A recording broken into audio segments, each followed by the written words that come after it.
This video is all about how to start investing in 2025, even if you feel like you don't have enough money to get started. Investing might seem complicated, risky, or even out of reach if you're living paycheck to paycheck. It may be hard for you to trust investing if you're new to it or if your family never really did it. But the truth is, wealthy people have been investing for centuries. It's just what they do, and you don't need thousands of dollars to get started. In this video, I'm going to give you 10 tips for starting to invest even if you're broke. If you're new here, I'm Dr. Brad Klontz, financial psychologist, CFP, and the world's leading expert in the psychology of money and wealth.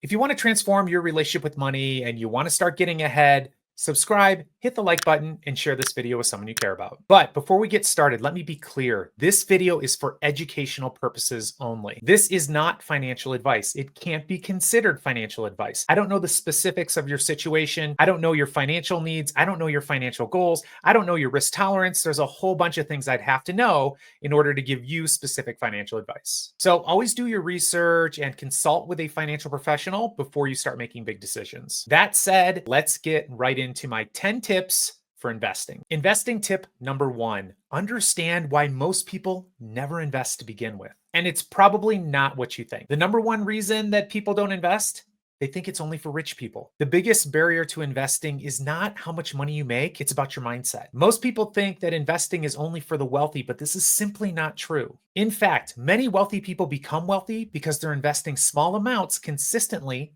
over time. This misconception about only rich and wealthy people investing is based on a couple of money scripts that I see quite often. Beliefs like, I don't have enough money to invest, or investing is only for the rich, or it takes money to make money, so how could I possibly start investing? I don't have any money. But here's the truth. The average millionaire did not become wealthy overnight. They just invested consistently, part of each and every paycheck, and over time, they became wealthy. Compound interest is really what did it. Albert Einstein reportedly called compound interest the eighth wonder of the world. And he did it for very good reasons. It's almost like magic. When your money starts to get a return or earn interest, you make interest upon your money as well as the interest.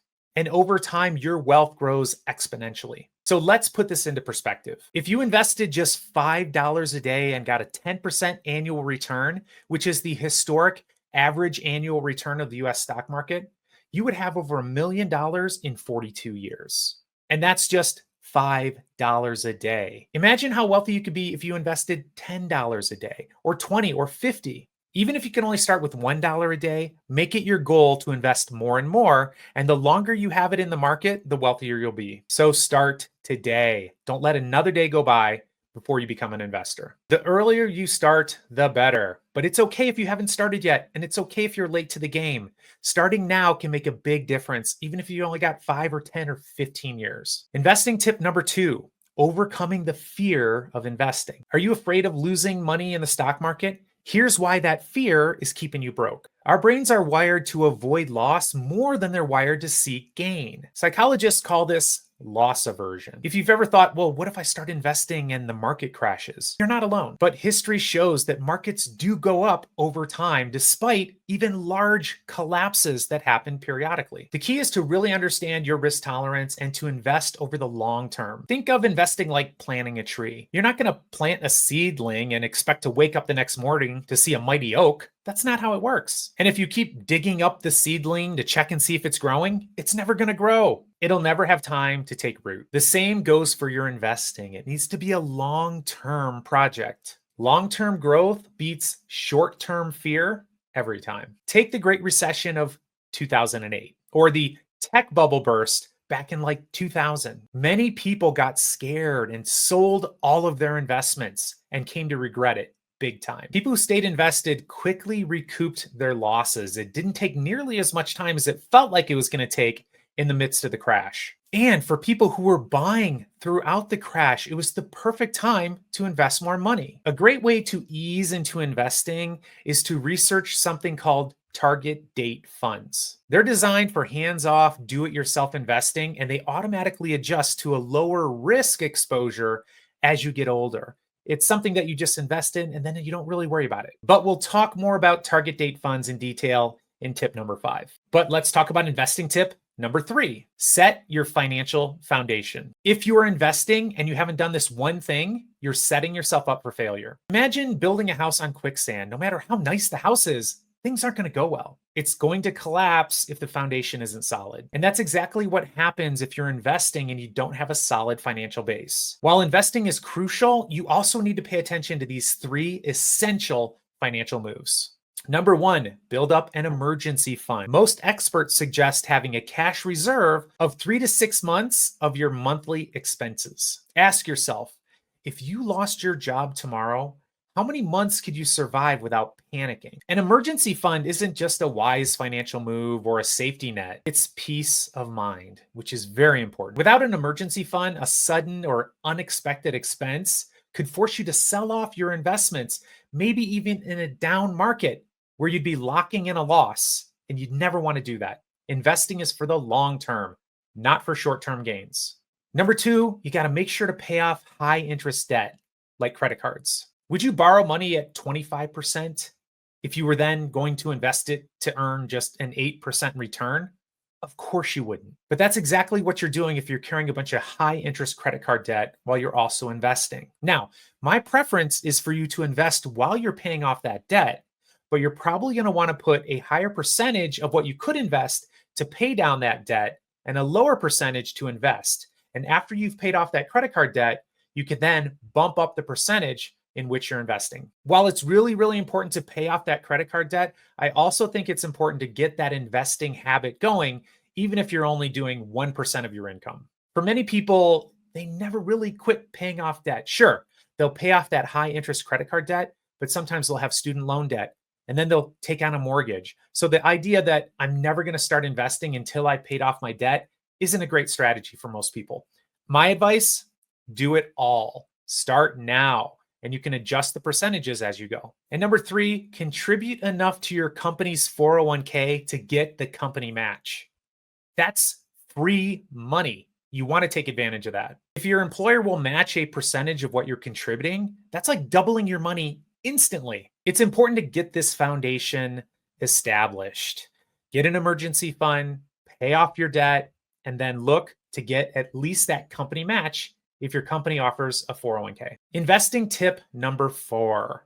It's okay to start small, but start. Think you need thousands of dollars to start investing? Think again. You only need like $5. Did you know that you can start investing for the cost of a fast food meal? Gone are the days where you had to have $10,000 before you could start investing. Investing is no longer just for people who have a big chunk of change. You can start with your change. Things called fractional shares allow you to buy small pieces of stock instead of needing to own, for example, an entire share of a stock. Think of it like buying pizza. In New York, if you go to a pizza place, you can just buy a slice. You don't have to get the entire pizza. And that's how it is with investing now. Many investing platforms offer these fractional shares where you can get started with a very small initial investment. Today, it's easier to start investing than it's ever been before. And if you invest $5, $10 a week, over time, it's going to grow into big money. And now that you can start investing with such a small amount, you really are running out of excuses and you need to get started. Investing tip number 5, choosing between index funds or individual stocks. Should you invest in picking individual stocks or in index funds? Be careful. If you choose the wrong answer, it could destroy you. Let me ask you this. If you had to bet your entire life savings on one company, would you do it? Probably not. Companies do fail, and you'd be taking on an enormous risk if you did that. But what if you could spread your money across 500 companies? Would you feel safer? Of course you would. Owning many stocks gives you something called diversification, which is a very, very important aspect to investing. Essentially, it lowers your risk. That's the big difference between picking individual stocks and owning these things called index funds. And it's really why 95% of stock picking professionals on Wall Street can't outperform an index over time. Pay close attention to what I just said. We're talking about the experts on Wall Street. They're not better at picking those individual stocks and deciding which ones are going to outperform the market. 95% of them lose when they try to do that. So what makes you think you can do it? You can't. So don't try. Index funds are designed to track the entire market, things like the S&P 500, but there are many, many others. And these funds allow you to invest in hundreds of stocks all at once. It's kind of like owning a slice of the entire economy, not just one or two companies within the country. Individual stocks come at higher risk. If one company fails, your entire investment portfolio could take a huge hit. So, what's the smart approach here? If you do want to invest in individual stocks, I think you should kind of look at it like your play money, like money that you're okay losing, because companies do go bankrupt and the stockholders can end up with nothing. But if you want long term, steady growth, index funds can give that to you with much more diversification and a much lower risk of losing. Now, a reminder, this isn't investment advice. I'm not telling you to go invest in index funds. And by the way, there are hundreds of these things. So it's much more complicated than just get the index. But it's really important to know the statistics and to know what most wealthy people do. And that's where target date funds come in. And I think they're a great option for do it yourself investors. And if you want to get started investing, you should definitely research these. The great thing about them is they're typically made up of a basket of index funds. So, not just one, but index funds that might give you access to the entire world economy and bonds and sometimes even real estate, highly diversified. And for target date funds, like the name implies,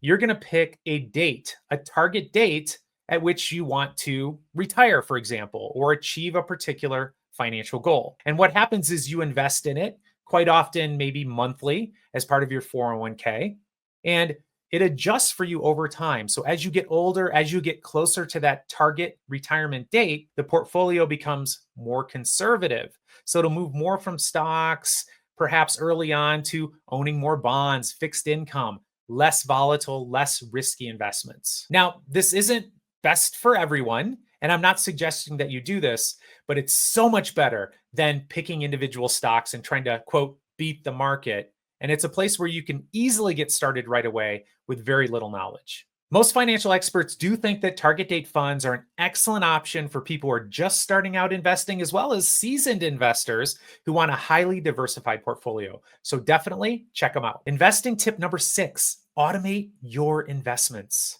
This is the most powerful psychological hack to getting rich. If you're not automating your investments, you're leaving money on the table. How many times have you meant to save money, but something came up and you spent that money? Life gets in the way. Life is going to get in the way. And that's where automation can be so incredibly powerful. This is where dollar cost averaging is so beautiful and effective. Dollar cost averaging is when you invest the same amount of money over a period of time repeatedly. So, for example, let's say that you're investing money from your paycheck each month. Sometimes the market's down. And when that money goes in, you're buying things at a cheaper rate. And sometimes the market goes up, but you're not paying attention to that.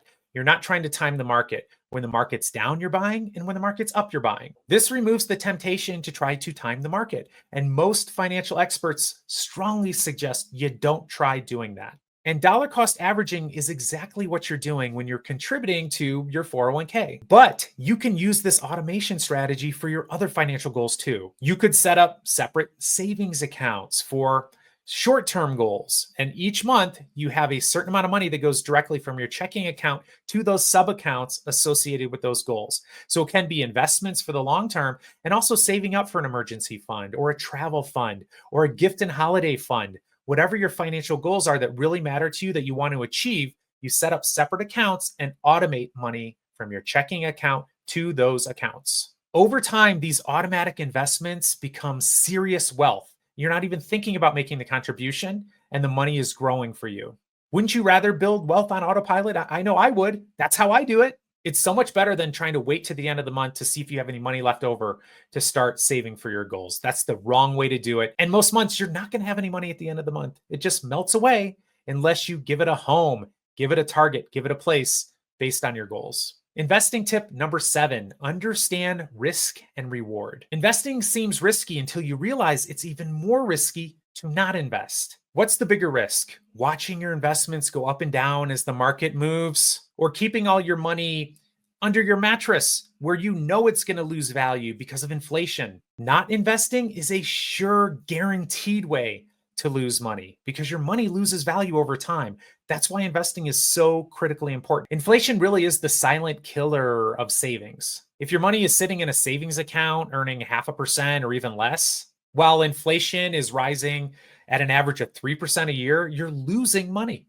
Meanwhile, the stock market has returned on average in the United States over 10% a year. So, one of the reasons that wealthy people invest is to get that growth and to grow their money, but also to keep pace and outpace inflation. The key here, though, is to really look at managing your risk. And when we do that, we think about diversification. You don't want to put all your eggs in one basket. So, what you want to do is spread your investments across various asset classes, things like stocks, bonds, real estate, also different types of companies, small companies, middle sized companies, large companies, and also investing across different economies. So, different countries, global, international, emerging markets, US. And this is where investing can start to feel pretty complicated. And that's why you see financial experts really recommending people looking into things like target date funds to get access to this wide range of asset classes. Investing tip number 8, explore tax advantaged accounts. Do you want to pay less taxes while building wealth? Here's how to do it. The type of investing account you pick in which you will hold your investments really determines how much you're going to owe the government in taxes. Some accounts allow you to pay your taxes now and then invest that money so it grows tax free. Others, you delay paying taxes. So this year, if you invest in it, you can lower the amount of money you get taxed on. So if you want to lower your taxes this year, you should research things like 401ks and traditional IRAs. These allow you to invest pre-tax dollars, which will reduce your taxable income today.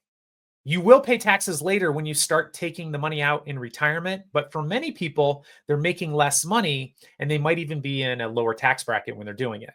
But what if you're okay paying the tax now, but you don't want to pay any tax later? That's where investment accounts like Roth IRAs come in. With a Roth IRA, you earn money, you pay taxes on it, and then with that money you've already paid taxes on it, you then invest. And the great thing about this type of investment, you might be investing for 5, 10, 15, 20, 30 years. So that money's growing and you don't have to pay any taxes when you start taking it out in retirement. So what type of an account should you use? This is a very personal decision based on your financial situation. So I'd encourage you to study these, read up on them, and seek professional financial advice if you have any questions. Investing tip number 9, stay consistent during market volatility. The market is going to crash, and this is how you make sure you're not going to lose everything. Market downturns aren't a matter of if, they're a matter of when. But here's the good news. Every crash in recorded history has been followed by a recovery, and not only a recovery, but a market that goes on to reach new heights. But the worst thing you can do is panic sell in the middle of a market downturn or take big risks when a market is at all-time high. This is emotional investing. We're all wired to do it, and it's why most of us are terrible when it comes to investing. We are wired to buy when investments are high and we're all excited and everyone's buying and making money. And we're wired to sell in a panic when the market crashes. We're wired to buy high and sell low, which is the absolute opposite thing we should be doing. So how do we know when to buy, when to sell?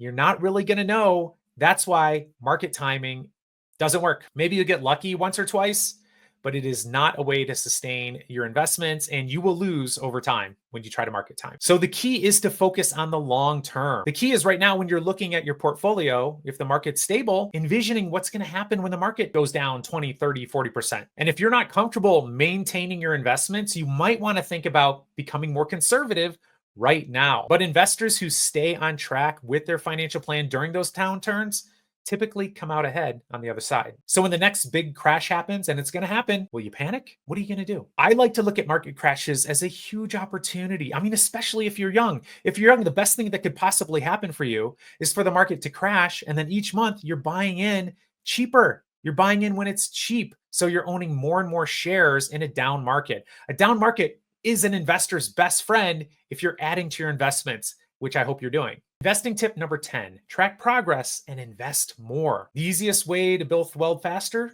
invest more. One of the biggest mistakes investors make is setting their contributions and then forgetting about it. I've talked how automation can be incredibly powerful, but you need to be thinking about how you can invest more and more each month or at least each year. If you want to grow your wealth faster, challenge yourself to invest a little bit more as you go. Did you get a new raise? Did you have some unexpected income? Invest it. Cut an expense, invest the difference. And check your progress, but use it as motivation. Don't obsess about market movements that are happening every day. Checking your investments every day might set you up to make bad decisions because you're going to see a ton of volatility and movement up and down daily in the markets. But if you look at the markets over time, over a week, over a month, over a year, over 10 years, what feels like a wild ride up and down looks like a smooth ramp to wealth. It all comes down to your time frame, your frame of reference. And if you're focused on those daily volatile moves, you're going to get stressed out or you're going to get excited and do the wrong thing. Investing is for the long term. You're not trying to take $1,000 and turn it into $10,000 in the next month or two. No, that is a surefire way to lose money. Investing is not a get rich quick scam. Now, remember, I don't know your financial situation. I'm not suggesting you invest in anything in particular. So seek financial advice if you have any questions. If you found these tips helpful, hit the like button, subscribe, and share this video with someone you care about. But I want to hear from you. What's holding you back from investing? Drop a comment below and let's talk about it. But whatever you do, start investing. Your future self will thank you. I'll see you next time.